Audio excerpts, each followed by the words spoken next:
disuruh menyebut negara impian, Jepang mungkin akan masuk ke daftar teratas banyak orang. Negara ini terkenal dengan teknologi yang canggih, transportasi yang efisien, tingkat keamanan yang tinggi, dan budaya yang mendunia. Mulai dari anime, manga, sampai kulinernya, Jepang berhasil membangun citra sebagai salah satu negara paling maju di dunia. Bahkan ada sebuah konsep dalam budaya Jepang yang dikenal sebagai omotenashi.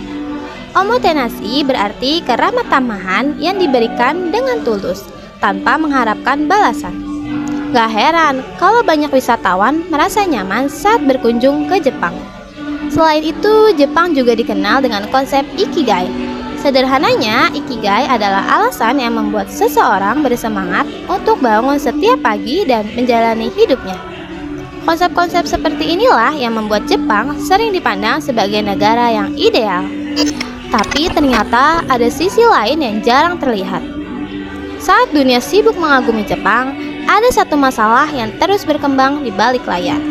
Populasi Jepang terus menurun. Jumlah bayi yang lahir setiap tahun semakin sedikit, sementara jumlah penduduk lanjut usia terus bertambah. Akibatnya, jumlah penduduk Jepang secara keseluruhan terus berkurang. Dan ini bukan sekadar angka statistik, dampaknya benar-benar bisa dilihat secara langsung. Di beberapa daerah, sekolah mulai ditutup karena kekurangan murid. Banyak desa menjadi makin sepi dan rumah-rumah kosong mulai bermunculan. Di Jepang, rumah kosong seperti ini dikenal dengan istilah akiya.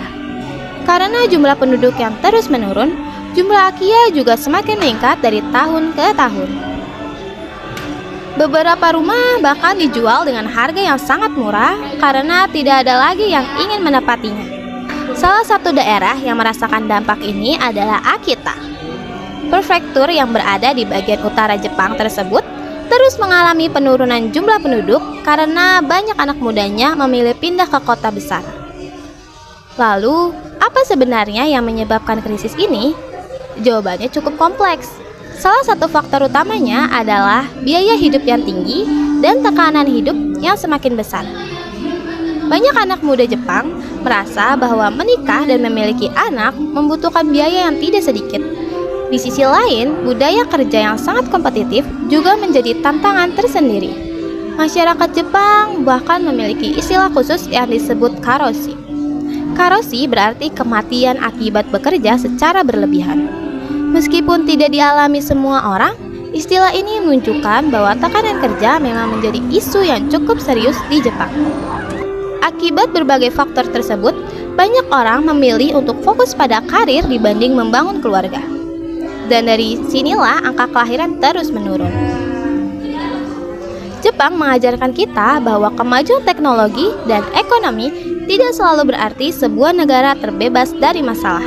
Di balik gedung pencakar langit, kereta super cepat, dan berbagai inovasi canggih, Jepang tetap menghadapi tantangan sosial yang besar.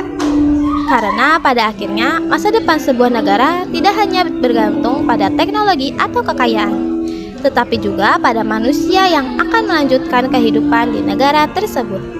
Masyarakat Jepang memiliki sebuah pepatah yang berbunyi Nana Karobi Yaoki, yang berarti jatuh 7 kali, bangkit 8 kali. Pepatah tersebut mengabarkan semangat untuk terus bangkit meskipun menghadapi berbagai kesulitan. Dan mungkin semangat itulah yang dibutuhkan Jepang untuk menghadapi tantangan demografi yang sedang mereka alami saat ini.